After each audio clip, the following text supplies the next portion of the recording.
Kayo po na nakaupo, subukan nyo namang tumayo.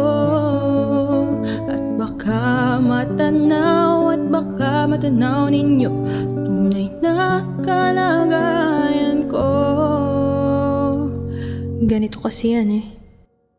Tao po, nandyan po ba kayo sa loob ng malaking bahay at malawak na bakuran? Mataas na pader, pinapaligiran at nakapilang mga mamahaling sasakyan. Mga bantay na laging bulong ng bulong, wala namang kasal pero marami ang nakabarong. Lumakas man ang ulan ay walang butas ang bubong, mga plato at kutsara na hindi kilala ang totoo. At ang kanin ay simputi ng gatas na nasa kahon, at kahit na hindi Pasko sa lamesa ay may hamon. Ang sarap sigurong manirahan sa bahay na ganyan, sabi pa nila ay dito mo rin matatagpuan. Ang taong nagmamay-ari ng isang upuan, pag may pagkakatao'y pinag-aagawan, kaya naman di niya na pinakakawalan. Kung makikita ko lamang siya yaking sisigawan.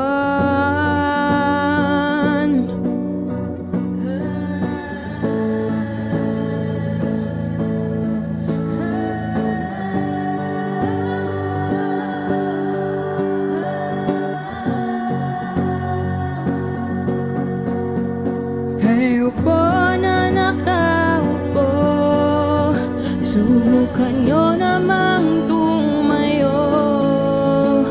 At baka matanaw ninyo tunay na kalagayan